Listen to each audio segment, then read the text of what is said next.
Muy buenas noches, soy Carlos Vale, los saludo a nombre de Lipidet en este nuevo Viernes Contable, en el cual vamos a tratar el tema de pérdida crediticia esperada de NIF 9 y sus implicancias contables por COVID-19.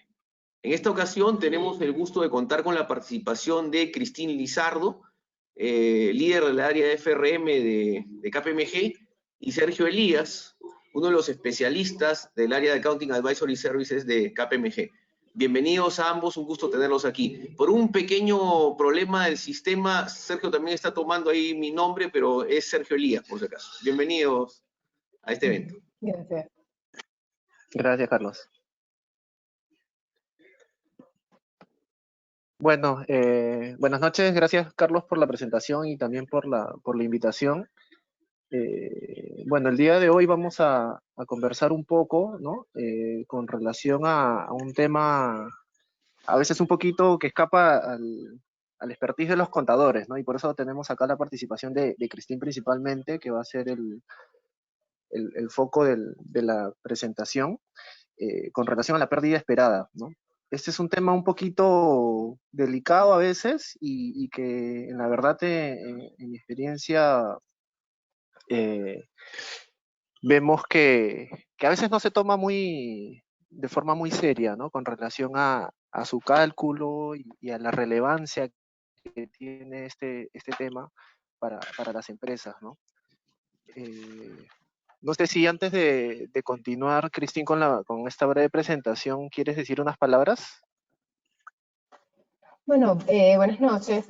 Básicamente sí, pues la pérdida esperada es una estimación bastante relevante dentro de los estados financieros. Digamos, hoy en día pues mucho más con COVID-19 pues y los impactos que la pandemia ha tenido a nivel general, principalmente por digamos que el aislamiento social y en este caso la paralización de la actividad económica, ¿no? Entonces, básicamente generado problemas de liquidez y problemas financieros a ciertas empresas y que afectan, en definitiva, justamente creando deterioro a nuestras cuentas por cobrar en caso de las empresas corporativas o inclusive pues a instituciones financieras en términos de morosidad.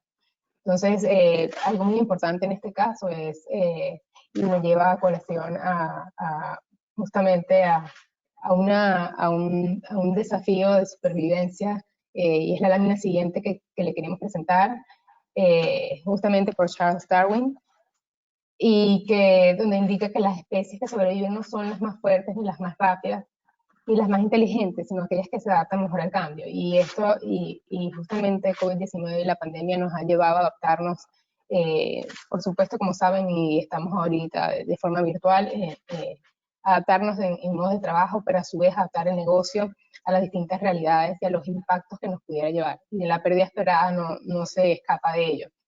Entonces la pérdida esperada, pues, y los modelos que se ajustan justamente para la estimación se han visto impactados y todavía están en proceso de revisión y evaluación para incorporar todos estos impactos. Entonces, te cedo la palabra, Sergio, para que continúe, ¿no? Sí, como muy bien dice Cristín, que ya después vamos a desarrollar más a detalle cuáles son los impactos. Con relación a la pérdida esperada en particular, solamente un breve preámbulo con relación a dónde o cuáles son los tipos de activos que son sujetos a esta determinación, ¿no? A esta estimación. Y bueno, partiendo de la premisa de que dentro de los activos financieros, ¿no? Los activos financieros que están medidos a costo amortizado están sujetos a una evaluación de pérdida crediticia. Entonces, sin querer ahondar mucho con relación a las diferencias que han tenido el paso de la NIC 39 a la NIF 9, la forma de estimación de estas pérdidas, la pérdida de la cobranza dudosa, como se le mencionaba antes, ¿no? Que si bien era cierto, era más específica con relación a un instrumento en particular, este nuevo modelo que implica ya elaborar un esquema mucho más complejo en la mayoría de casos, ¿no? Implica mucho criterio con relación a eso y tener en cuenta la relevancia de esto también es bastante importante para la gestión de las empresas, ¿no? A veces dentro de la experiencia que tenemos, vemos que las empresas no suelen tomarse muy en serio este tema de pérdida crediticia esperada, por ejemplo, para el caso de empresas que no son financieras, ¿no? Lo toman más de forma empírica con relación a, mira, tengo este documento que de repente está deteriorado y se guían mucho todavía por el aspecto tributario que aún no termina de ser alineado a lo contable. Entonces, desde esa perspectiva, sí es un cambio que todavía cuesta, ¿no? Al igual que la implementación de otras normas, todavía cuesta aterrizarlo, interiorizar esta mentalidad de que ahora ya pues no podemos seguir pensando en una pérdida, en una cobranza dudosa por documento, y si es que cumple las condiciones o no. Normalmente está más relacionado al tema tributario, como menciono. Entonces, dentro de ese aspecto es muy importante que definamos que la importancia de la elaboración del modelo y las consideraciones. Entonces, enmarcados en ese punto, ¿no?, de la pérdida esperada, que Cristina les va a comentar ya específicamente cuáles son y cómo se va moviendo dependiendo de los factores que pueden ir cambiando. Lo importante acá que tengan en cuenta es que es muy necesario tomarle la importancia requerida de esta estimación, ¿no?, que finalmente va a tener un impacto en los estados financieros, ¿no? Y más aún ahora, justo este es el momento preciso en donde realmente vamos a ver su impacto, ¿no? Usualmente cuando la situación económica de alguna forma terminaba siendo algo estable, los efectos no podían mapearse o no podían ser tan visibles quizás. Pero producto de esta situación de pandemia, entonces sí vemos un aspecto relevante porque, como va a decir Cristina ahora, las variables que influyen en un modelo de pérdida esperada sí te puede impactar. Adicional a eso son tener en consideración los mecanismos que tiene el Estado para mitigar esta clase de riesgos, la economía paralizada, etcétera, ¿no? Entonces son varios factores que van a influir no solamente de un riesgo directo de los activos financieros, sino también desde la perspectiva de qué hace el gobierno para ayudarnos y estos mecanismos cómo finalmente se van a reflejar en los estados financieros, ¿no? Entonces, bueno, sin más preámbulo, que le dejo la palabra a Cristina ya para que desarrolle el tema, ¿no? Gracias, Sergio. Justamente, pues, en esta lámina les queremos mostrar que cuando la NIF 9 se inició su adopción, se esperaba que la pérdida esperada en términos corporativos no generara mucho impacto, ¿no? En este caso, pues, las clasificaciones contables pues, de los instrumentos financieros básicamente se recogían en dos principales tipos de medición: costo amortizado y valor razonable. Entonces, digamos que allí no se preveía impactos relevantes, pues ya esas mediciones existían, lo único que tenían diferente denominación y tres clasificaciones distintas, pero básicamente en términos de medición era similar. Entonces, pues, lo que llevó más relevancia o mayor cambio con esta norma fue contabilidad de coberturas y deterioro. Entonces, adentrándonos en deterioro, el impacto, pues inicialmente se da por el deseo, pues, de incorporar un paso más atrás, el iniciar en una estimación de probabilidades de incumplimiento o de que un cliente o una contraparte cayera en incumplimiento, y por tanto no esperar a que se materializara o existiera una evidencia de deterioro para poder registrar alguna provisión relacionada. Entonces, si bien, y como bien menciona Sergio, pues tampoco es muy cómodo pues generar una provisión y hacer el cambio desde cobranza dudosa a esta pérdida esperada, más aún entendiendo que existen ciertas metodologías que pues pudieran tener cierto componente estadístico y por tanto ser un poco más complicadas que lo que se hacía anteriormente. Ahora con el COVID se ve con mayor necesidad esta implementación de una forma más rigurosa, ¿no? Y la aplicación de estas estimaciones de una forma más amplia.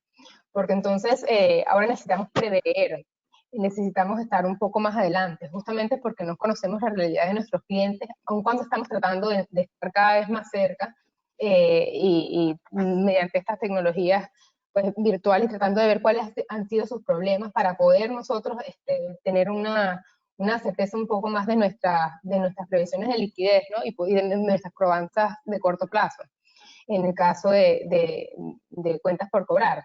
Porque como bien menciona Sergio, existe pues varios activos que están sujetos a deterioro, y son todos aquellos medidos de costo amortizado, incluyen cuentas por cobrar, que es lo que estoy conversando ahora, pero también incluyen instrumentos de deuda, medidos a costo amortizado. Para el caso de las instituciones financieras tenemos préstamos o créditos otorgados que, si bien bajo la normativa local están medidas provisiones bajo matrices bajo matrices de provisiones otorgadas por la SBS, en este caso pues hay ciertas instituciones bancarias que definitivamente consolidan con casas matrices mediante IFRS 9, y es allí donde han visto un impacto importante, y de hecho a marzo y a junio, a cifras de cierre de junio, se han visto resultados bastante golpeados, ¿no? Entonces, si quieres, vamos a la siguiente lámina para ir más en detalle y no adelantarles, no adelantarle la siguiente lámina. ¿Me ayudas, Paola, por favor? Sí, entonces, para ponerlos en contexto un poco más, la pérdida esperada, como ustedes bien saben, está en función pues, de una metodología que debería ser definida por la entidad. Entonces, esa metodología incluye una segmentación en función de los riesgos similares de los diferentes clientes o contrapartes. Y en este caso, pues, muchas de las organizaciones hemos visto que o hacen una segmentación en relación a su manejo comercial, que es bastante adecuado. Sin embargo, hoy día hay que evaluar y poder realizar un análisis un poco más detallado si esta segmentación hoy día con los riesgos existentes es suficiente. Y si nuestros clientes con características específicas y riesgos específicos en distintos sectores requieren un mayor nivel de detalle, pues pudieran estar generándose una distorsión en términos de probabilidad de incumplimiento generalizado en un segmento que al tratarse de forma individual o de forma individual no estaría, de forma individual estaría representando pues una estimación más adecuada. Pues para decir un ejemplo y explicarme un poco mejor, ya tenemos clientes en un sector más golpeado por la pandemia que otros, pero como representan dentro de nuestro segmento comercial un mismo grupo, podría estarse generándose un incremento en la probabilidad de incumplimiento que afecta al total del segmento que se definió.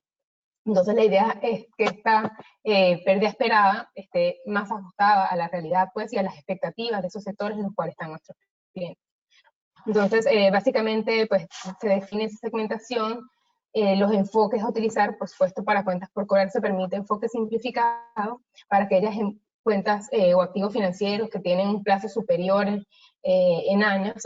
Tenemos pues, un enfoque general medido, y ya veremos más adelante, por tres buckets, o por tres buckets. Asimismo, tenemos definiciones importantes que la organización debe realizar en cuanto a incremento significativo en riesgo y definición de incumplimiento, y que en definitiva afectan los parámetros que estimamos, que en este caso son la probabilidad de incumplimiento, bien sea de 12 meses o de toda la vida del activo, y la severidad, o la severidad que sería la pérdida dado incumplimiento.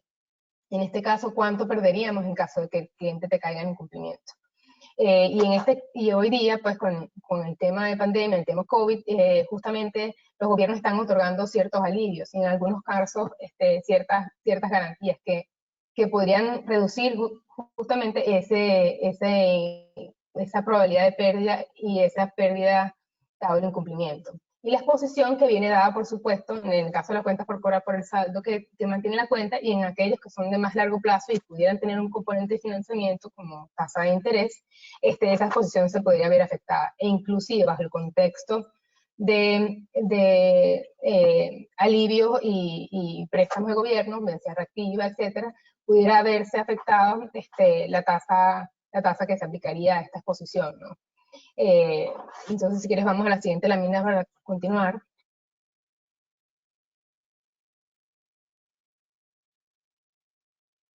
Entonces, aquí ejemplificamos un poco lo que comentaba Sergio del cambio desde el NIF 39 a NIF 9 y cómo se evidencia en el cálculo de pérdida esperada. La NIF 39, y como vemos en el gráfico, esperaba hasta que existiera evidencia de deterioro para poder realizar la provisión. Y aparecía el monto de provisión una vez que ocurría el deterioro y se captaba la cuenta. En este caso, pues, bajo NIF 9 vamos un paso más atrás y desde el inicio de esa cuenta, pues, o la generación de ese activo, que existe un incremento significativo en riesgo, se va a generar una provisión, eso, porque siempre existe la probabilidad de que el cliente incumpla. Puede estar en estado vigente, pero siempre existe una probabilidad de incumplimiento. Al igual, pues, y quizás resulta un poco más intuitivo cuando tenemos calificaciones crediticias y por supuesto vemos que los distintos gobiernos tienen calificaciones de riesgo y se les asocia una probabilidad de incumplimiento a esa calificación. Igualmente Estados Unidos, por tener bonos de gobierno, tasas libres de riesgo, pues obtiene una calificación alta, igualmente existe una probabilidad de cumplimiento asociada. Entonces, ahí vemos justamente el impacto que tiene ahora con NIF 9 esos cálculos de pérdida esperada, siendo aún generando provisiones desde el inicio de esta relación, pues, de la generación de este activo financiero. Entonces, sin embargo, como ustedes saben, existen varios supuestos y varios permisos que otorga la norma, en este caso, para aquellos activos que tienen bajo riesgo, pues las definiciones de provisionamiento no. Entonces, allí vemos también evaluaciones que deben hacer las compañías, pues, para poder sustentar si es un activo o no que tiene bajo riesgo y si se evidencia o no un incremento significativo en el mismo. Entonces, si vamos a la siguiente lámina.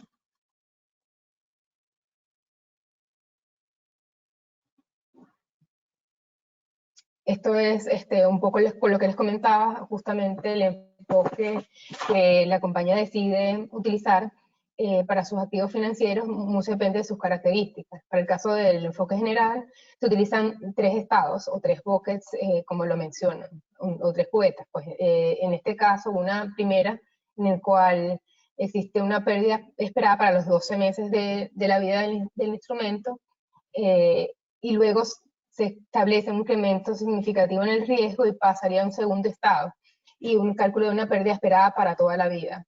Y posteriormente, un tercer estado en el cual los activos ya han caído en incumplimiento y se deterioran. Igualmente se existen y se realizan cálculos de provisiones en función tomando en consideración los diferentes componentes, no solamente la exposición que existe al momento del incumplimiento, sino también si existe algún tipo de garantía asociada o colateral que pudiera cubrir parte de esa exposición al momento del incumplimiento. Y para el caso de aquellos activos, pues, que son de corto plazo, como es el caso de las cuentas por cobrar, tenemos una pérdida esperada bajo el enfoque simplificado en 2 cubetas. En el primer estado, pues, que podría denominarse como un estado vigente o aquella cuenta que se encuentra con cierto nivel de retraso, pero que no evidencia un incremento significativo en riesgo, y ya cuando la cuenta ha caído en incumplimiento, ¿no? Entonces, y esa definición de incumplimiento y de incremento significativo en riesgo, que bajo estos enfoques, pues deben ser definidos por la compañía. La norma te establece, por supuesto, una definición inicial de 30 días, a partir de los cuales se pudiera evidenciar un incremento significativo en riesgo, y 90 días para definir un incumplimiento. Sin embargo, se pudiera refutar dependiendo de la realidad del negocio y de cómo se maneja comercialmente. Entonces, y por supuesto de forma sustentada, justamente evaluando la historia de pago de los clientes y definiendo cuánto es el nivel de días que efectivamente pues se ha evidenciado en la historia que sus clientes han honrado sus compromisos, ¿no? Si quieres, vamos a la siguiente lámina. Bueno, en la siguiente lámina resumimos justamente lo conversado anteriormente, pues que existen los 3 buckets. Cuando existe un cambio en el nivel de riesgo, pues que en el primer bucket no se evidencia un incremento significativo de riesgo, en el segundo bucket efectivamente sí existe un incremento significativo en riesgo y por tanto se debe evaluar una probabilidad de incumplimiento distinta que en el primer bucket para el enfoque general. Y en el tercer bucket, pues cuando ya ha caído en incumplimiento y ya existe una evidencia clara de que el cliente tiene problemas financieros y no te va a honrar esos compromisos de forma oportuna. Entonces, por supuesto, ahí se menciona pues que cómo es el reconocimiento de ingresos para los diferentes tipos en cada uno de los estados, utilizando la tasa de interés efectiva. Y por supuesto, pues cuando hay un crédito que ha caído o un instrumento que ha caído en un tercer estado, pues que ya se estima pues un recupero de esa garantía que pudiera tener o cuánto es el valor neto que tú pudieras recuperar para poder, o perder para poder generar esa provisión, lo que se encuentra expuesto. En la siguiente lámina. En la siguiente lámina resumimos un poco cuáles son los impactos producto de COVID-19. Pues los impactos, como sabemos, se van a evidenciar en los insumos que utilizamos para las estimaciones de pérdida esperada, bien sea en los límites de crédito, si tenemos algún tipo en el caso de instituciones bancarias es mucho más intuitivo, tenés límites de crédito asociados a cada uno de tus clientes. Asimismo, si tienes en la probabilidad de incumplimiento que se estima a través de la información histórica, igualmente la pérdida dado un incumplimiento, la recuperación y el valor de las garantías que tienes como colateral para poder mitigar esa posible pérdida.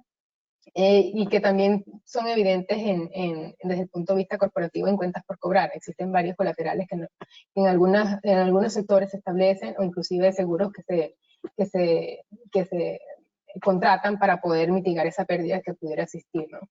Entonces, también en este sentido, dado que se han otorgado ciertos alivios y periodos de gracia o renegociación de condiciones de pago, pues ahí podemos observar también un cambio en los plazos pues, de los activos financieros. Digamos que teníamos igualmente una cuenta por cobrar que tenía su plazo definido y tiene por supuesto un remanente o tenemos unos días de atraso relevantes. En ese caso, pues si ya coordinamos o renegociamos condiciones con los clientes, pues ya entiendo que tienes tantos días de atraso, podría permitir otros días más, por supuesto, por temas del congelamiento, pues, o pues de la parada de sectores económicos, pues ahí vamos a evaluar en detalle, pues, cuál es la realidad y cuándo sería la nueva fecha en que te va a pagar, porque realmente va a recibir un alivio del gobierno o no.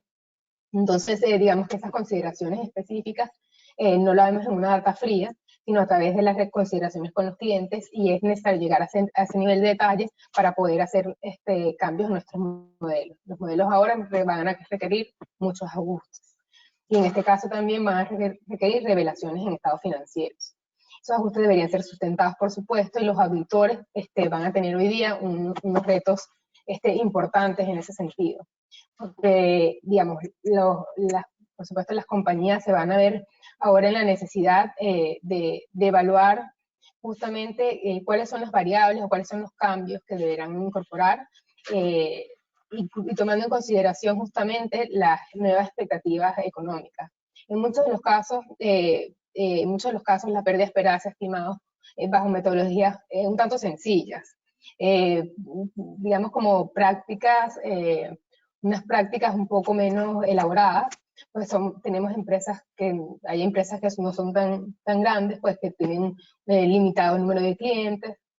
Entonces ahora se va a ver la necesidad de evaluar, pues, y de ir un paso más adelante y sí incluir a toda costa el impacto que el sector económico tiene, o el impacto que tiene la recesión económica que estamos viviendo, pues, dentro de tu pérdida esperada. Y dentro de lo que tú vas a poder percibir justamente como producto del incumplimiento que los clientes te pueden tener, justamente para mitigar ese posible incumplimiento, ¿no? Y las empresas se van a ver una necesidad de entrar a mayor detalle con cada uno de los clientes. Entonces, allí vamos a tener un reto importante, pues, y aquellas empresas que ya están aplicando modificaciones o evaluaciones por forward looking, vamos a ver también quizás las variables que se están considerando ya no tengan la correlación que esperaban, y va a ser necesario hacer una evaluación mucho más en detalle. Y posteriormente, pues por supuesto, y nos dejamos detrás, todas esas evaluaciones productos de las subvenciones del gobierno.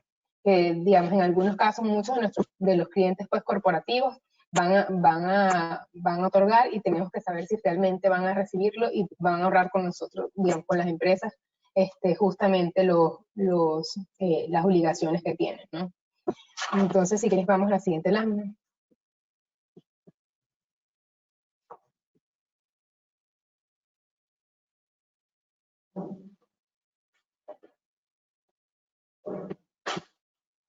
Bueno, es aquí donde les comento, pues, más de lo que venía comentando anteriormente, pues, todas aquellas variables, pues, que afectan la pérdida esperada. En este caso, la probabilidad de incumplimiento, que está en función, en términos generales, de la información histórica que tiene la compañía para calcular un ratio de pérdida.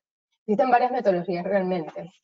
Una de ellas es el ratio de pérdidas, matriz de transición, hay modelos Logic, Probit, y existen varias metodologías. En este sentido, pues, utilizando información histórica.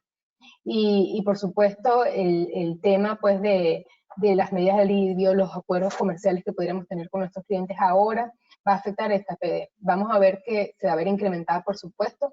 Sin embargo, vamos a necesitar hacer los ajustes, por favor, los correspondientes para poder definir si exactamente esa PD no estará, como recoge información histórica. Por supuesto, en marzo, como sabemos, estaba muy incipiente el tema de la pandemia empezando, y la información histórica no representaba la probabilidad de incumplimiento real. Entonces, no es sino a partir de estas fechas que nos estamos dando cuenta, y si tenemos ciertos niveles de acuerdos comerciales que decidimos poner en stand-by, justamente por cómo estamos hoy día entrando paulatinamente a la reactivación, pues en ese caso vamos a tener que reevaluar, pues, si esas variables macro, pues, van a afectar y deberá ser ahora un poco más, medir un poco más o ajustar un poco más en función de cómo se espera que vaya a seguir la economía, y si el gobierno decide incluir o no más alivios a largo plazo. Entonces, si llega a incorporar alivios, esa probabilidad de incumplimiento que está afectada ya de forma negativa, pues, para la compañía, ver si con estos alivios que el gobierno está realizando, pudiéramos mejorar esa probabilidad de incumplimiento y disminuir esa provisión a algo más real, en forma de la realidad, entre comillas, en la realidad, dependiendo de la realidad de nuestros clientes, ¿no? Entonces, y también, por supuesto, definir ahora, ver si ahora es necesario reevaluar esa definición de incumplimiento. Pues nosotros de incumplimiento teníamos, pues, digamos, cada compañía establece su política. Entonces, digamos que en la política establecida a partir de 180 días, me cae en incumplimiento, y considero que es un deterioro real. Hoy día, como estuvimos en paralización, esos 180 días probablemente ya pasaron para varios. Y por tanto, el nivel de la probabilidad de incumplimiento va a aumentar considerablemente. Entonces, digamos, ¿qué es lo que se debe hacer al respecto? Vamos a reevaluarlo y establecer un nuevo nivel de incumplimiento temporal. Necesito calibrar estos modelos más frecuentemente, debo revisar a ver cómo me fue y poder volver a calibrarlos, pues, digamos, eso es algo importante que debemos tomar en consideración. Asimismo, para la pérdida del incumplimiento, en este caso, que es aquello que no logro recobrar, está en función de las garantías o colaterales que yo tenga. Muchas veces, en algunos casos, existen garantías hipotecarias, seguros de créditos que se han adquirido, sí, inmuebles, y tenemos, pues, digamos, algún tipo de efectivo, anticipo sobre el cual yo puedo reducir esa exposición, pues, o recuperar cierto efectivo. Entonces, digamos, estos valores de, justamente, en algunos casos, pues, instituciones financieras que tienen hasta instrumentos financieros o bonos, pues, garantizando ciertos créditos, pues allí ese valor de esos instrumentos se van a ir afectados. Inclusive por todo el tema inmobiliario, pues, y lo afectado que ha estado también ese sector, pues si las garantías realmente reflejan ese valor. No sabemos si podrían ser actualizadas, pues el valor de las garantías como corresponda, y por tanto pues representa esa baja en valor, y por tanto aumentar el valor de la pérdida. Entonces, asimismo, pues en algunos casos, y no también a las instituciones financieras hoy día, bajo NIF 9 incluyen ajustes o haircuts dependiendo de las condiciones de las garantías. Si está desactualizada alguna evaluación o alguna valoración, pues se aplican haircuts dependiendo del tiempo. Pues igualmente, en este caso, si vemos que no hay actualización del valor del inmueble, si pensamos que ese inmueble vale menos de lo que realmente tenemos nosotros sustentado, pudieran establecerse haircuts. Entonces, allí es importante pues también documentar y sustentar esos puntos, ¿no? Entonces, bueno, básicamente pues ahora también las empresas que adquirían seguros de crédito, en este caso, en caso de que te incumpliera alguna cuenta por cobrar, tenían un seguro y recuperaron un 80, un 75%, pues ahora el escrutinio que estas empresas aseguradoras van a hacer va a ser mucho más importante, y por tanto pudiera este porcentaje de nuestra cartera que estaba asegurada pudiera reducirse la cantidad sujeta o aplicable para este seguro, ¿no? Entonces, como les comentaba también, la exposición que depende mucho de las condiciones de pago y los acuerdos comerciales, pues, si existe algún tipo de modificación y si existe algún tipo de interés que se cobra al respecto, pues por la cuenta por cobrar, en caso de ser largo plazo, un préstamo a una intercompañía o en un préstamo otorgado a algún tercero, pues alguna inversión en instrumentos financieros, pues un bono, digamos que tenga un plazo más largo y tenga una tasa de interés, pues por supuesto, sí, al aumentar el incumplimiento y también la exposición al momento del incumplimiento pudiera incrementarse, ¿no? Considerando en que existe un retraso de pago y por tanto podría existir un retraso de pago y por tanto no cancelarte las obligaciones, ¿no? Y bueno, básicamente lo que comentabas en esta lámina. Si quieres seguimos a la siguiente.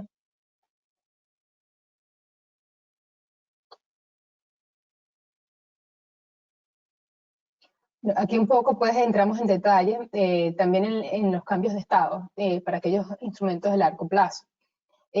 Como les comentaba, pudiera considerarse que existe un incremento significativo en riesgo y un crédito pasar a un estado 2, luego de haber estado en un estado 1, producto justamente también a un estado 1. Inclusive también podría darse que dado las condiciones en los días de atraso, ya haya pasado el umbral que establecimos como cuenta vigente, y al pasarse los días se pensaría que ya debería entrar a un estado un estado 2, un estado de incremento significativo en riesgo. Sin embargo, hay varias consideraciones que pudiéramos evaluar para ver si realmente lo amerita o no ese cambio de estado. Justamente para el caso de que existiera les comentaba de hecho previamente, algún programa gubernamental reactiva que nuestro cliente pudiera acceder, y por tanto tenemos mayor probabilidad o consideramos que efectivamente nos va a cancelar con ese efectivo que va a recibir este producto de este programa, pues probablemente allí ya nuestra probabilidad de incumplimiento va a ser menor, y en ese caso pues no debería estar en un estado 2, sino en un estado 1, porque ya sabemos que si existe evidencia que tiene liquidez y va a cancelar sus obligaciones con nosotros. Entonces, por eso también se evalúa si este incremento significativo en riesgo es considerada en función de los cambios en el riesgo de incumplimiento sobre toda la vida, y se realiza y muchas veces, dado que tenemos una segmentación de cuentas, en el caso que tengamos muchos clientes, si no pudiéramos, y hacemos una evaluación conjunta, no pudiéramos nosotros evaluar si de forma individual pasa a estado 2. Pudiera existir clientes en los cuales dentro de ese conglomerado de forma colectiva que estamos evaluando para estas cuentas que son de largo plazo, van a pasar a un segundo, cuáles pudieran transferirse al segundo estado y cuáles podrían permanecer al estado 1.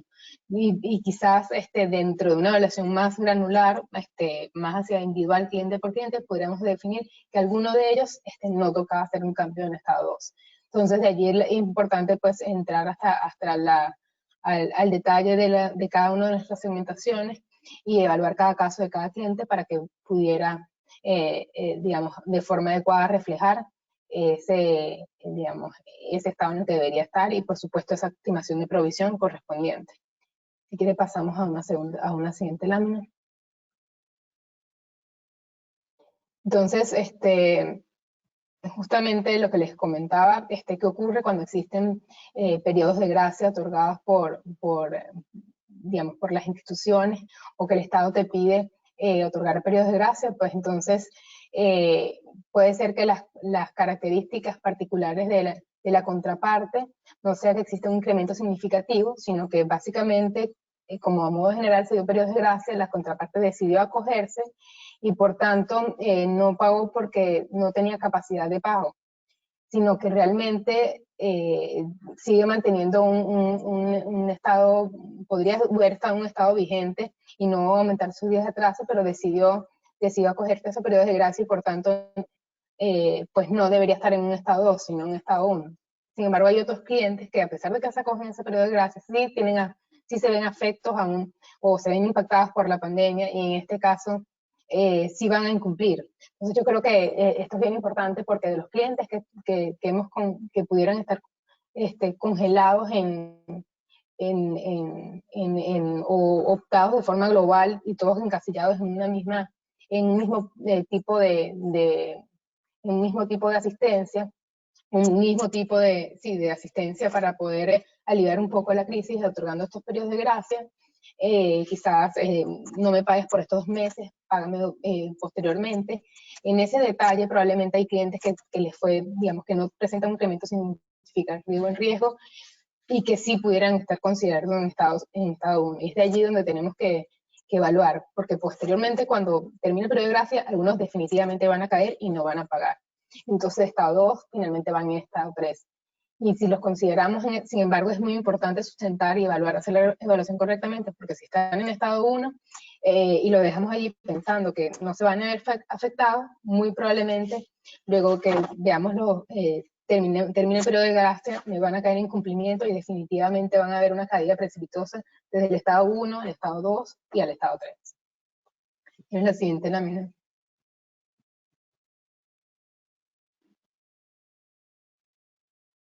Entonces, digamos, aquí es un caso de ejemplo que les traía a colación. Al 31 de diciembre de 2019, la compañía mantiene activos financieros medidos a costo amortizado. La mayoría de estos activos requieren solo una provisión por 12 meses. En estado 1, la política contable señala que para determinar la existencia de un incremento significativo en riesgo, su enfoque general, por supuesto, porque existe un incremento significativo en riesgo, señala que debe tener al menos 30 días de atraso. Sin embargo, dadas las medidas de aislamiento y cuarentena para combatir los efectos del COVID, un gran número de activos están al 30 de junio entre 30 y 80 días de atraso. Entonces, la pregunta es, si el 30 de junio, que es la fecha de reporte en este caso de esta compañía interina, se requiere una provisión para toda la vida bajo los estados 2 y 3, para estos activos con estos niveles de atraso. Es decir, estábamos previo a las medidas, estamos en estado vigente. Luego de que llegó la pandemia, digamos, luego de varios días, tenemos un atraso ya que representaría un estado 2, entre 30 y 80. Entonces, ¿qué es lo que debo hacer? ¿Cómo debo calcular mi provisión? ¿Con un estado 2 o 3 o como un estado 2? Entonces, pues las respuestas planteadas acá son, no, el incremento significativo en riesgo no es relevante. La pérdida esperada para toda la vida solo surge para días de atraso superiores a 90. No necesariamente es posible refutar la presunción de 30 días para incremento significativo en riesgo. Sí, debido a que la política de incremento significativo en riesgo, tal como fue aprobada por la compañía, lo establece. No, debido a que siempre es posible redefinir y establecer un techo de 90 días para la definición de incremento significativo en riesgo. Creo que hay un poco de juego entre los días de atraso, pero definitivamente la respuesta es la B. No necesariamente es posible refutar los 30 días. En este caso, porque estamos bajo una condición especial. Si vamos a la siguiente lámina que está la respuesta.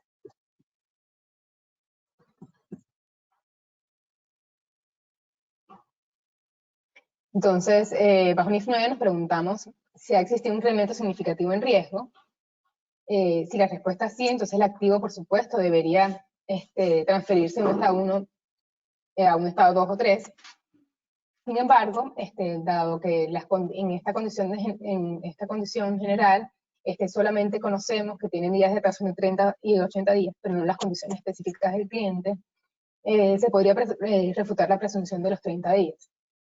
¿Por qué? Porque la contraparte podría estar enfrentando problemas de liquidez de corto plazo nada más, presentando el COVID, y posteriormente podría pagarte y cancelarte. Solamente expresión de liquidez, no quiere decir que tiene una condición que a más largo plazo podría dejar de pagar. Perdón.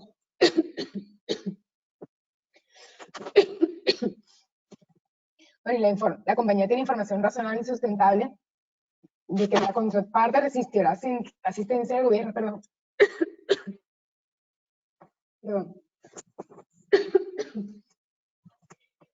De que la contraparte recibirá asistencia del gobierno y por tanto nos podrá cancelar.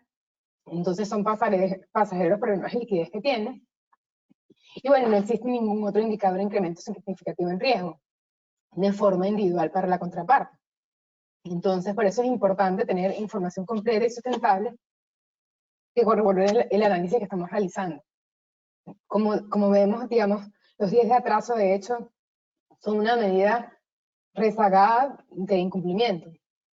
Justamente porque solamente te dice una vez que ya te han incumplido y ya tienes ciertos días que no has cancelado. Entonces deberías evaluar el contexto general y qué otros aspectos del cliente y de la realidad en la que se encuentra, digamos, pudieran estar afectando el no pago, justamente. Vamos a la siguiente lámina. Por favor.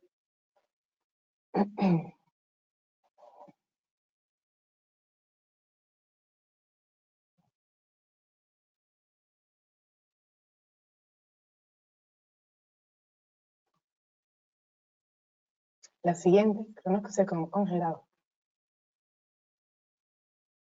Sí. Entonces, yéndonos en un sentido un poco más práctico, en la probabilidad de incumplimiento, digamos que existen varias metodologías, como les comentaba. Aquí tenemos una que sería el ratio de pérdida histórico. Tenemos los anticuamientos de 3 años para una empresa. Y ahí vemos evidencia de que justamente tenemos un deterioro en la cartera. Entonces, las probabilidades de incumplimiento, pues, en promedio, se incrementa. Si bien al final del plazo, pues, si vemos para aquellos que no tienen mora, existe una probabilidad de incumplimiento de 1.5%, 1.1%, mientras que al 2017 había 0.8 y al 2006 0.5. El promedio histórico que genera pues esta metodología, que se genera a partir de esta metodología, es 0.8, que es muy inferior pues a lo que ya teníamos, lo tenemos como real para el 31 de diciembre de 2018 en este caso. Entonces, pues bajo este contexto sabemos que ese 0.8 podría estar subestimando. Justamente, no solo porque estamos aquí evaluando de forma general una cartera. Digamos que habrían varios clientes en ese sector y debería evaluarse de forma segmentada, sino también porque sabemos que las condiciones y existen condiciones económicas que nos va a llevar a, digamos, a una situación de empeoramiento en unos sectores más que en otros. El impacto de la pandemia se da así como vemos en el sector turismo y en el sector pues, financiero. También así vamos a ver en el sector construcción, por ejemplo, en varios sectores que se han visto muy impactados por este evento pues, y por esta pandemia, que entonces no vamos a estar recogiendo en nuestras cuentas populares. Entonces, en la probabilidad de incumplimiento que estamos calculando de forma histórica. Por eso les comentaba que es de suma importancia los ajustes por forward-looking, por evaluar escenarios y poder incorporar justamente lo que podría pasar y lo que podría suceder y cuáles son nuestras expectativas. El Banco Central Banco Central de Reserva del Perú tiene, digamos, publica expectativas pues en este caso del Producto Interno Bruto. Entonces allí podemos ver cómo se espera que esta recesión nos afecte directamente. Entonces, y dependiendo del sector en el que se encuentren nuestros clientes, pues deberíamos tomar aquella medida que que pudiera ajustar y llevar a cuál podría ser el impacto real, ¿no? Vamos a la siguiente lámina, por favor. Entonces allí la importancia, y como les comentaba, también de la segmentación en los modelos. Entonces hemos visto, dependiendo de los diferentes sectores en los que se encuentran pues, las compañías, hemos segmentaciones por tipos de clientes, por geografías. No sé, nos encontramos en Lima, en Ica, en algún otro distrito, en algún otro distrito, alguna otra, dependiendo de en qué se encuentre, pues digamos, cuál sea la definición pues de cada uno de los de cada una de las compañías. Por ejemplo, en el sector de educación tenemos colegios en tales ubicaciones. Podría ser también en función de cómo se maneja comercialmente. Entonces tenemos clientes en el exterior o clientes que se manejan localmente. Las variables macro entonces que afectarían son distintas, y por tanto la evaluación de probabilidad de incumplimiento también sería distinta. Por el tipo de cobertura podría ser, son clientes que tienen garantías inmobiliarias, clientes que tienen cartas fianzas, o clientes que tienen un mix de garantías.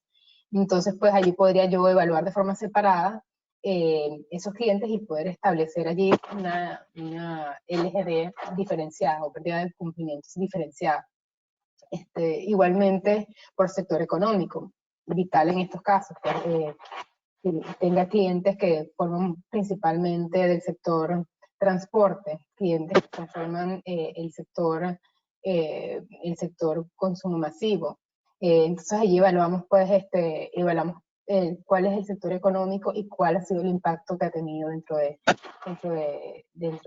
por esta pandemia, y en este sentido podemos hacer los ajustes, un forward-looking en función de cada uno de estos sectores, ¿no? O de cada uno de los tipos de clientes que nosotros podemos tener con características similares, ¿no?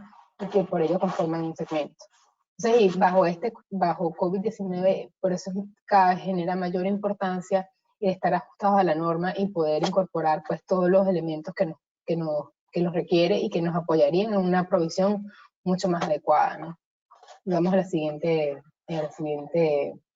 y por supuesto, y lo colocaba allí de suma importancia, la calidad de información que tengamos. O sea, el número de datos que tenemos, el número de años, meses, que pudiéramos utilizar, digamos, de información histórica conciliada, contable, operativo, para que nos apoye a la estimación de estas probabilidades de incumplimiento de una forma más adecuada y certera. Entonces, y por supuesto con el detalle requerido para poder hacer una segmentación. Eso yo creo que es uno de los retos más importantes de lo que hemos evidenciado pues, en estimaciones de pérdida esperada, y que por supuesto para lograr afinar justamente ese cálculo de probabilidad de incumplimiento.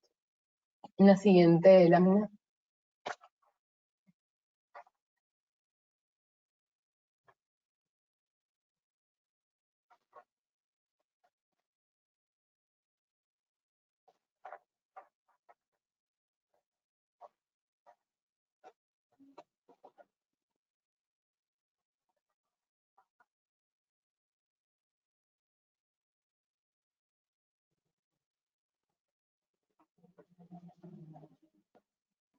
Creo que se quedó a mitad congelada la pantalla.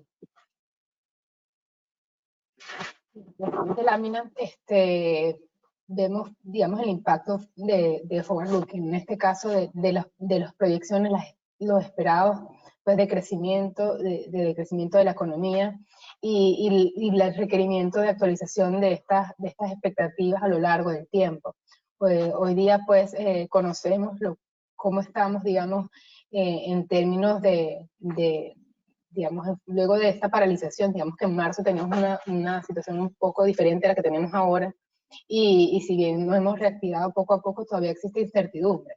Entonces las proyecciones, los estimados se van a ver afectados a lo largo de todo el año. Entonces, justamente cómo vamos a cerrar 2020, lo sabemos a la realidad de hoy por lo que esperamos. Sin embargo, pues, digamos, no tenemos a ciencia cierta conocimiento de cuánto llegará justamente la vacuna, y si las medidas que hoy día estamos tomando, justamente esta apertura por necesidad de reactivación, para todos los sectores, pues pudiera luego llegar una segunda ola, que esperemos no sea así, pero una segunda ola de contagio con otras nuevas medidas. Entonces, básicamente eso podría afectar nuestras estimaciones económicas, tanto de inflación, desempleo, de Producto Interno Bruto o de crecimiento de cada uno de los sectores. Y en este caso, pues, afectar nuestra evaluación de forward-looking. Este forward-looking es la incorporación, como saben, de variables de estimaciones o proyecciones de variables macro y el impacto que estas tienen dentro de nuestros estimados de probabilidad de incumplimiento de nuestra cartera de clientes. Entonces, incumplimiento y el impacto que tienen dentro del comportamiento de estos clientes. Entonces, por eso es importante, pues, ahora evaluar cuáles van a ser los escenarios posibles. Anteriormente, o siempre se ha utilizado un escenario base, un pesimista y un optimista.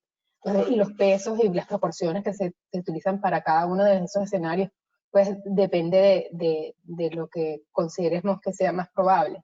Entonces hoy día hasta es posible ver dos escenarios pesimistas y quizás incorporar también justamente los pesos que correspondan en función de las expectativas a futuro, pues, que tenga el cierre de la economía para el siguiente año. Entonces, justamente eso es parte de los retos, pues, y de los ajustes que deben incorporarse en los modelos, las nuevas estimaciones, los nuevos pesos, y esto va a cambiar sobre la marcha y se va a calibrar y en cada uno de los trimestres. Esperamos que sea así, y muchas de las empresas lo están haciendo, este monitoreo de pérdida esperada mucho más de cerca y mucho más periódico. No esperar a un solo año, al cierre de año, para evaluar como una estimación de cálculo de pérdida esperada, o hacerlo 2 veces al año, sino de forma más recurrente, justamente también porque es parte de la previsión del efectivo, esperando tener unos días calles estimados, y pues, con el empeoramiento de la situación pudiera llevar a un incremento, e inclusive, pues, por supuesto, de días de atraso finalmente, y justamente de mayores provisiones. Entonces, por eso, como no son fácilmente previsibles estos impactos de las medidas económicas que tomen también, o que a futuro se requieran tomar en los siguientes meses, dependiendo de cómo vaya la pandemia, pues eso debería estar incorporado en los escenarios y en la calibración de los modelos. Entonces, justamente la experiencia o la data histórica nos va a incorporar lo que debería ser nuestra provisión o nuestra pérdida esperada, porque justamente es esperada y es lo que debería ser a futuro. Y como va a estar afectada por el comportamiento a lo largo en lo que va de año, pues digamos que vamos a necesitar justamente, o bien sea incorporar esa recuperación, porque la data te está mostrando mayores niveles de atraso y mayores impactos, que no incorpora esos escenarios positivos que pudiera generarte mejoras en el comportamiento, en el nivel de pago de los clientes, bien sea para el alza o para la baja, en el caso de aquellos sectores que se vayan a ver o que no se vayan a recuperar, espera que no se recuperen en el corto plazo. Entonces, o tengan un periodo más largo de recuperación, digamos de esa forma. Entonces, por eso es muy importante entonces realizar todas las evaluaciones de los modelos correspondientes para la incorporación de este elemento tan importante para la pérdida esperada. La siguiente lámina.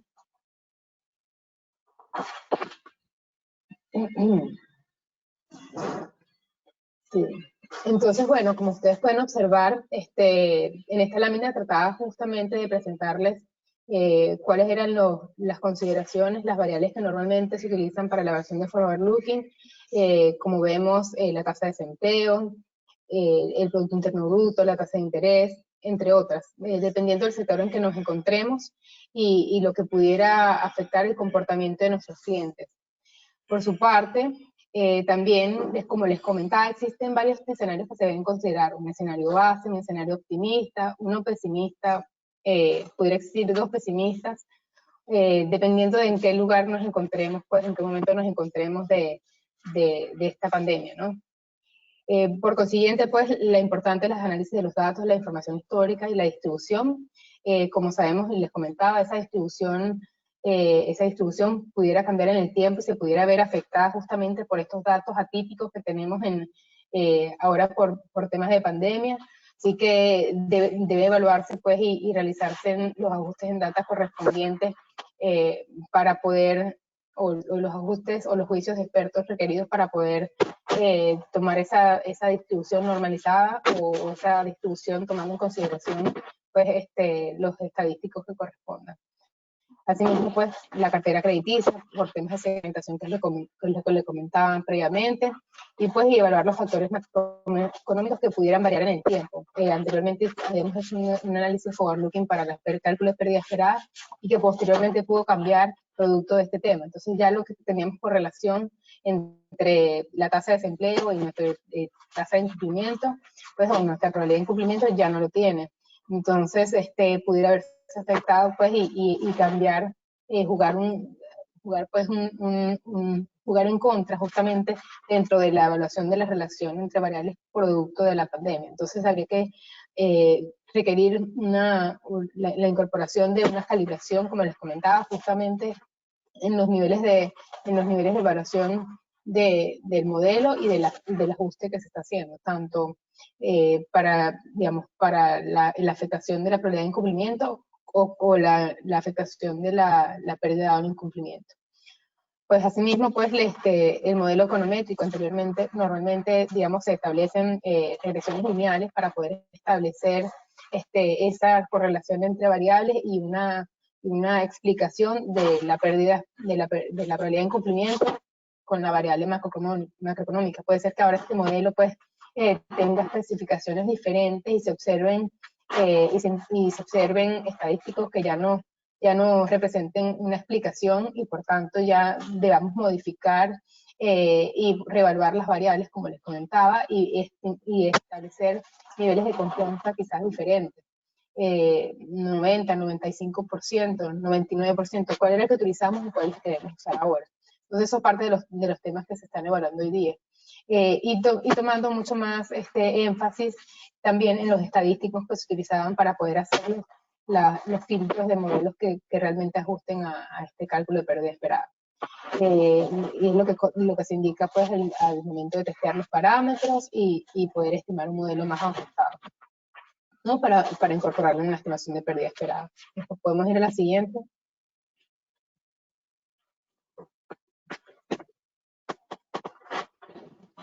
Y bueno, por supuesto, el impacto de revelaciones, en revelaciones tenemos tanto cuáles han sido pues el impacto de las subvenciones de gobierno o aquellos alivios que pudieran ser dados a la compañía producto o el impacto que estos tuvieron también dentro de la pérdida esperada, no solo pues desde el punto de vista del receptor del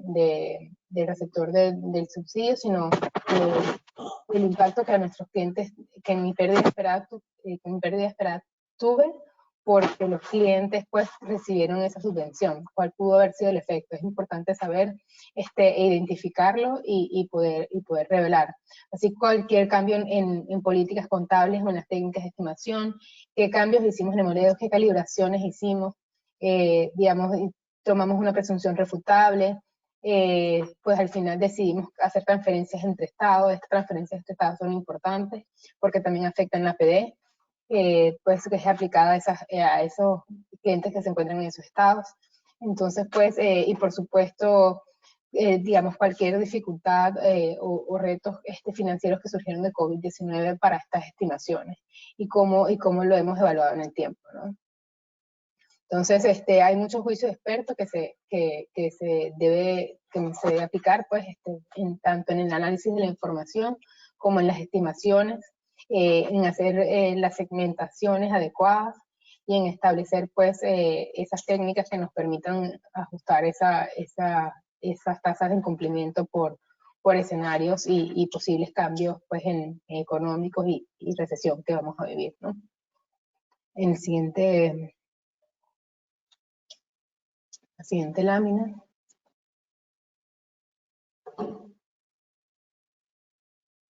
Esto resume un poco, yo creo, esos efectos que hemos encontrado, pues justamente el tema de la asistencia gubernamentales, en las condiciones económicas y en las proyecciones, importante pues las que actualmente tenemos y las que en futuro se pudieran dar, o se espere que se den, las presunciones refutables pues de más de 30 días e incremento significativo en riesgo, la reevaluación, por supuesto, de la definición, de las definiciones pues realizadas por la compañía e incluidas en las políticas contables, pues los cambios en condiciones comerciales en caso de que se hayan dado con los clientes y reprogramaciones de pago. Quizás se decida, se cuenta por cobrar de corto plazo y ese saldo que quedó, pues en algunos casos reprogramar y hacer un esquema de pago distinto para que el cliente pueda realmente honrarlo, o establecer periodos de gracia, tienes 30 días de atraso, pues dejaremos hasta 60 y eso pareciera ser una condición regular hasta que esto pase, monitoreando la liquidez que el cliente pudiera tener y poder cancelar, ¿no? La evaluación de garantías, como les comentábamos, y por supuesto los programas gubernamentales con tasas de mercados más bajas, en este caso Reactiva, OPA, etc.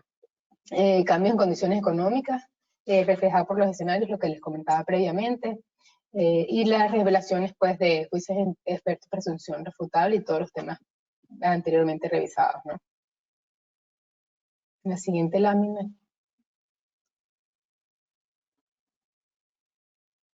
En este caso, pues, nada más era mencionar que, por supuesto, para las instituciones bancarias a nivel global, pues ya conocemos pues, cuáles son los principales impactos que se han dado y modificaciones que se deben hacer producto de estas pérdidas esperadas. Quizás para el nivel corporativo es un poco más incierto porque no existen, digamos, esas guías claras, pues, digamos, para los bancos es más intuitivo al tener ya un área de riesgo que hace monitoreo pues, del comportamiento y de las calificaciones de los riesgos de los clientes y por tanto el ajuste que deben hacer para la estimación de una pérdida o alguna provisión voluntaria para el caso de normativa local o en el caso de pérdida esperada, pues por supuesto provisiones ajustadas a estas posibles impactos en pérdida esperada, ¿no?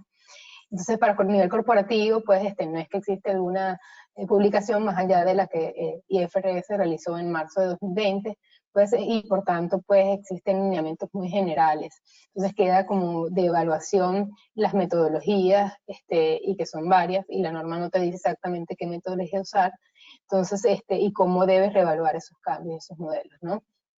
Y por supuesto, para en términos de intercompañías, hay efectos que son cruzados.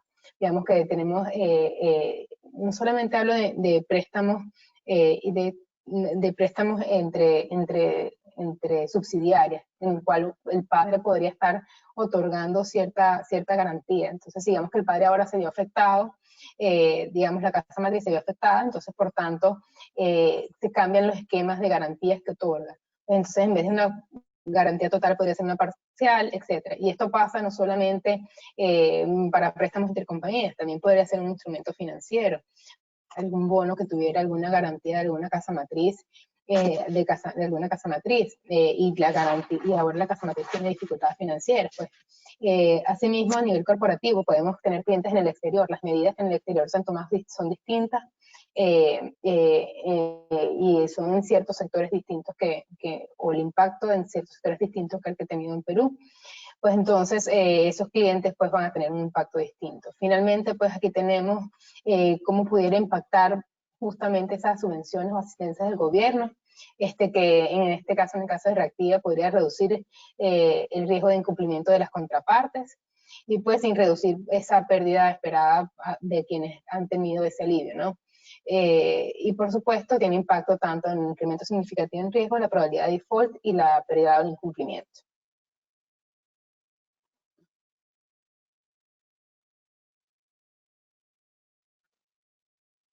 Finalmente, por supuesto, la subvención pues depende del tipo de subvención que haya recibido, el tipo de asistencia, en este caso de la naturaleza del alcance, de cuánto se inicia la asistencia y por cuánto tiempo, el número de prestatarios que son elegibles, cuál es el criterio y si es aplicable o no. En este caso también si la asistencia es inmediata o existe algún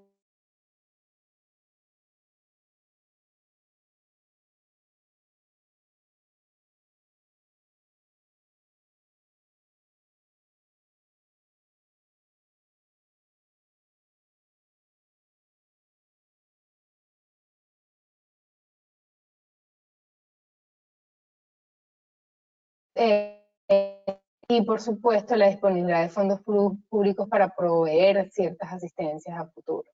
Entonces, la recepción oportuna de estas asistencias también va a afectar, en todo caso, justamente a la probabilidad de que yo reciba los fondos, ¿no? Finalmente, los retos, y los dejo acá, pues es de lo que les he comentado previamente, y la incertidumbre, por supuesto, en los escenarios, cuáles serían los escenarios que voy a aplicar, cuál sería la fuente más fidedigna para poder establecer algún tipo de estimación, las limitaciones que los modelos podrían tener actuales y por lo tanto requerir cambios y modificaciones, producto de afectaciones en correlaciones, evaluación de impactos de las medidas gubernamentales, los comportamientos de los consumidores, en muchos casos va a afectar los negocios de distintas formas, y por supuesto pues la falta de data externa para validar los supuestos que nosotros estamos haciendo y por tanto sustentar a auditores y en nuestro día a día. Realizar un análisis de sensibilidad, que es vital, pues, y las evaluaciones sectoriales que les comentaba, para así poder establecer un nivel de provisión más adecuado. Yo creo que estos eran los puntos principales que iba a comentarles desde este punto de vista un poco más técnico. Quizás en la siguiente lámina creo que Sergio les comentará un poco sobre las afectaciones contables.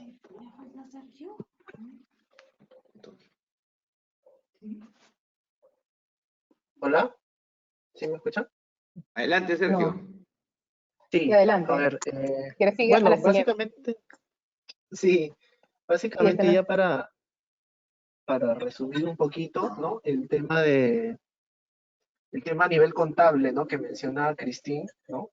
Me gustaría irme ya de frente a la página, a un casito práctico, a la página 27.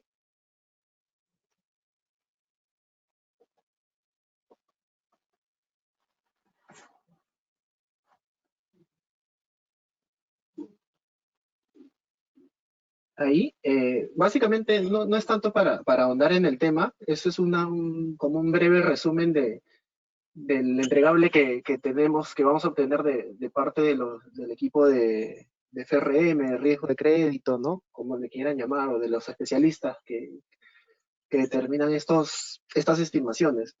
Entonces, una vez que ya tenemos esos resultados, digamos, ahí el registro contable es bastante sencillo. En realidad, el impacto contable, desde un punto de vista estrictamente contable, vale la redundancia, no es que sea no es que sea tan distinto, ¿no? Es decir, lo relevante acá es que la estimación es la que va a cambiar, ¿no? La forma de estimación. Pero el resultado, finalmente, cómo se contabiliza, no cambia mucho.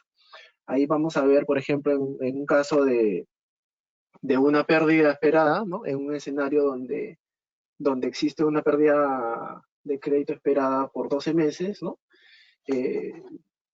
Acá lo más relevante dentro de este aspecto con relación a lo que ha comentado Cristín es ver la diferencia, ¿no? Principalmente cuando estimamos una pérdida crediticia esperada de un instrumento sobre los 12 próximos meses, vemos que normalmente los impactos no suelen ser tan relevantes, y en la medida de que no exista un riesgo, un incremento del riesgo, normalmente se van a mantener en niveles un poco bajos. Mientras que cuando ya aumenta el riesgo, digamos que la norma, por la forma como está estructurada y por la forma de estimación y las variables que consideran los modelos, se hace un poco más estricta. Entonces, desde ese punto de vista, ya cuando existe un incremento del riesgo de crédito, pues la pérdida esperada va a ser mayor, ¿no? Bastante mayor a lo que mencionó Cristín cuando clasificábamos en los buckets, ¿no? Entonces, digamos, por ahí son los aspectos más relevantes dentro de los impactos contables ya específicamente. El otro punto relevante es que sí, contablemente dentro de la estructura ya del plan contable, si queremos decirlo, no existe una cuenta específica con relación a esto. Entonces, más allá de que conceptualmente tenemos el impacto muy claro de que va a ser un efecto en el resultado del periodo, ¿no? Contra una disminución del activo financiero, por así decirlo, con estas cuentas de deterioro, Acá lo relevante es que va a presentar un reto para la compañía en la medida de que voy a tener que controlar mucho más los impactos en la segmentación que menciona Christine. Entonces, desde ese punto de vista, si bien es cierto, se hace más engorroso todo el tema, acá ya debemos ser bastante sinceros con relación a algo, ¿no? O sea, el contador no es el único que tiene que manejar todas las cifras de los estados financieros. Sobre todo en el caso de las estimaciones, tenemos que recurrir a especialistas que nos den un modelo, que nos brinden un modelo que reflejen de una manera adecuada esta pérdida esperada. Entonces, considerando eso, tenemos el segundo reto, ¿no? No solamente tener un modelo que sea adecuado, sino también esta segmentación que posiblemente tenga un impacto también a nivel operativo, ¿no? Y cómo la vamos a controlar. Eso es con relación a los impactos contables específicamente, ¿no? Otros aspectos que me gustaría mencionar como consideraciones adicionales, ¿no? Ya para ir terminando con la presentación es, por ejemplo, en el caso de las cuentas por cobrar, ¿no? Que es lo más frecuente que tenemos, de alguna forma. Sí, es correcto.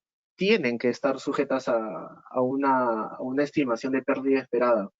Si bien es cierto, en la mayoría de casos, en los negocios, digamos, más recurrentes que conocemos, y por el ciclo operativo de la compañía, las cuentas por cobrar comerciales no suelen tener componentes significativos de financiamiento. Por ahí, digamos, la carga operativa se alivia bastante, porque la medición al costo amortizado, recordemos, implica determinar la tasa, etcétera, ¿no? Y estar siempre en esta medición constantemente. Entonces, al ser las cuentas por cobrar de alguna forma de corto plazo, que no tengan mayor riesgo con relación a este punto de una tasa de interés, por ejemplo, se va a simplificar bastante el análisis desde ese punto de vista, ¿no? Sin embargo, existen algunos negocios que no, y ahí es donde va mi comentario, ¿no? Por ejemplo, en algunos casos en donde las cuentas por cobrar provengan de un ingreso, ¿no? De un ingreso operativo, un ingreso ordinario, solamente considerar algo muy, muy puntual que a veces se deja de lado por la propia operativa, ¿no? Y es que enmarcados, voy a hacer un paréntesis nada más, enmarcados en una norma que no estamos hablando ahorita, sino en la NIF 15, de alguna manera en algunos contratos se pueden configurar situaciones en donde no necesariamente las facturas o los importes que yo voy a ir reconociendo como avances se van a configurar como un instrumento financiero de forma inmediata. Entonces, eso abre, digamos, la puerta para temas un poquito más complejos y de definición también de cómo yo voy a medir entonces si es que todavía no es un activo financiero y, por ejemplo, producto de un contrato, voy a tener un activo del contrato, genero un ingreso, voy a tener un activo del contrato, todavía no está en una NIF 9, todavía no se convierte en un activo financiero, sin embargo ya tengo una expectativa de cobro. Entonces, en esos casos la norma, por ejemplo, me especifica, en los casos en los que tú tengas activos del contrato, pero que se van a materializar finalmente a través de un instrumento financiero, o sea, se van a convertir en un activo financiero, que van a ser medidas de costo amortizado, etcétera, pues también tenemos que determinar los impactos de una pérdida crediticia esperada, ¿no? Entonces, no solamente a veces el día a día, la operativa, nos hace perder un poquito el foco de que conceptualmente la norma ha complicado, por así decirlo, este reconocimiento, ¿no? Entonces, considerar también que en los casos en los que existan activos del contrato, también es requerido por la norma hacer una estimación de la pérdida crediticia esperada, ¿no? Para determinar el deterioro principalmente, ¿no? Eso es con relación a ese punto, ¿no? Después, un poquito también el reto desde el punto de vista conceptual contable es ver si es que las renegociaciones, los refinanciamientos corresponden a un cambio de naturaleza de la expectativa, ¿no? O sea, el propósito para el cual fueron obtenidos, ¿no? Etcétera.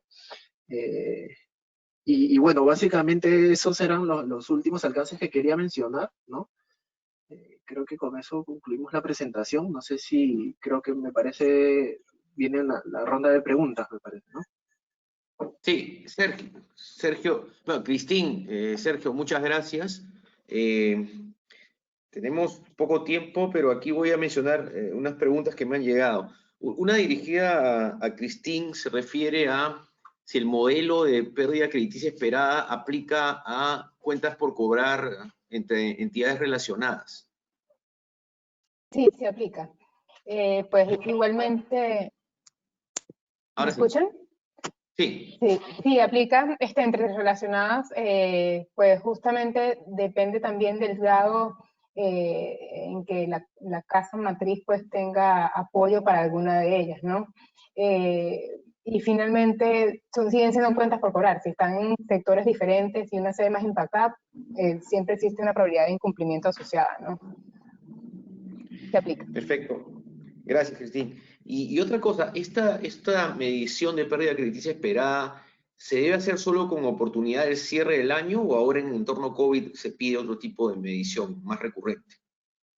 No, se pide una medición mucho más recurrente. Por supuesto, pues debemos no esperar hasta al final del año para poder establecer una provisión cuando sabemos que, digamos, va en incremento, pues dado el nivel que tiene, pues, o el impacto que está teniendo esta pandemia. Inclusive, pues, si existe algún tipo de recuperación esperada, pues, al mediano plazo, también, pues, digamos, se debería pues incorporar dentro de la estimación, ¿no? Y más aún tomando en consideración que la información histórica pues que vamos recobrando pues, o recabando a lo largo del tiempo va a afectar justamente ese cálculo de provisión. Ahí sí me gustaría complementar solamente mencionando algo que a veces conversamos con Cristín, ¿no? Y es que cuando vamos a los clientes, la suficiencia de la información que se requiere a veces es bastante limitada, ¿no? Es muy importante, sobre todo para hacer un modelo más robusto, el número de observaciones, como a veces me comentaba Cristín, ¿no? Ese punto es bastante relevante y creo que se pone más importante aún ahora. Gracias, Cristín. Gracias, Sergio. Sergio, justo de lo que estabas comentando, al final mencionaste un punto bien importante y que he visto que algunas compañías lo han descuidado. Es el hecho que no solamente hablamos de deterioro ya de lo que son cuentas por cobrar, sino hablabas de los activos contractuales que se surgen de relaciones de NIF 15, ¿no? No sé si puedes precisar eso un poquito más. Sí, correcto. Ahí hay un punto que a veces con la misma operativa se deja de lado, ¿no? Y lo hemos discutido ampliamente, ¿no? De forma interna también, porque surge algo muy curioso. Por ejemplo, el caso más emblemático, por así decirlo, donde podemos ver claramente esta diferencia de temporalidad, si queremos llamarlo de alguna forma, es en los contratos de concesión, que muy pocas personas a veces lo han notado, ¿no? Y es que los esquemas, por ejemplo, de concesión de servicios, cuando reflejan un modelo de activo financiero, se parte de la premisa de que reconozco el ingreso y automáticamente se convierte en una cuenta por cobrar, que era correcto bajo la perspectiva de la NIC 39. En ese caso no teníamos ninguna distorsión y era visiblemente notorio que medías a costo amortizado de alguna forma, donde la norma te decía, oye, este importe que yo reconozco como ingreso va a ser una suerte de valor razonable al momento original del activo financiero. Y por lo tanto descontaba y determinaba una TIR, ¿no? Que se convertía en la tasa del costo amortizado. Sin embargo, en la NIF 15 abre una ventana, abre una pequeña ventana que complica toda la existencia de esta situación, porque te dice, en estos contratos de concesión, que también podrían ser un contrato de construcción, por ejemplo, ¿no? Y en la medida de que la cobranza sea superior a 12 meses, identificar el componente de financiamiento complica aún más la figura. Entonces, en estos casos en los que tenemos esa situación, por ejemplo, vemos que existe un momento en el que reconoces el ingreso y que posteriormente va a haber otro momento posiblemente identificado que se convierta en un activo financiero en la medida de las condiciones contractuales que podamos identificar. Entonces, ahí la norma es muy clara en el hecho de decir, oye, primero tú mides el activo del contrato de alguna forma, descontando, si bien es cierto, te empuja a que utilices tasas de mercado similares a lo que te dice la NIF 9, no se aleja mucho, pero el momento es el problema, ¿no? Porque yo lo reconozco conforme voy avanzando la obra, por ejemplo, en un contrato de concesión, y finalmente reconozco un activo del contrato que posteriormente se va a convertir en un activo financiero, donde existe la probabilidad, no, tampoco lo doy por sentado, pero que haya una posible distorsión, ¿no? Y ahí la norma me dice, cualquier efecto de medición lo reconoceremos en resultados. Pero ya el solo hecho de decir, si es que hay una diferencia en medición, te deja claramente sentado de que existen dos momentos diferentes. Y ahí va un poquito el tema, ¿no?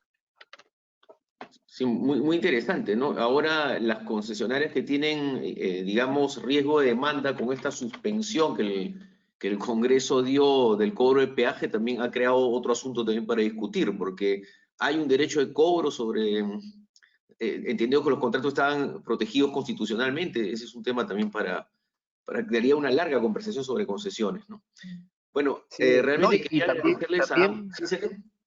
Adelante, sí, y Sergio. también con relación a las concesiones, estos mecanismos que se activan, que antes lo veíamos prácticamente improbables, el restablecimiento del equilibrio económico, como le dicen, ¿no? Por ejemplo, lo estamos viendo ahorita en el caso metropolitano, que pueden ser modificaciones, pero también dentro del mismo contrato a veces se pactan algunas condiciones que te establecen eso, ¿no? O sea, el restablecimiento del equilibrio económico cuando ocurre algo y por ahí rompes ese equilibrio, la expectativa que tenías, ¿cómo actúas en ese momento, no? Ujú. Bueno, muy interesantes estos puntos. La verdad, quería agradecerles a ambos, Cristín, Sergio, por su presencia. Bueno, esperamos contar con ustedes en otra oportunidad, ¿no? Gracias a KPMG por haber participado en este evento. Y muchas gracias a todos los asistentes. Hasta luego. Gracias, hasta Gracias. luego. Hasta luego. Muchas Gracias. gracias, Gracias. hasta luego.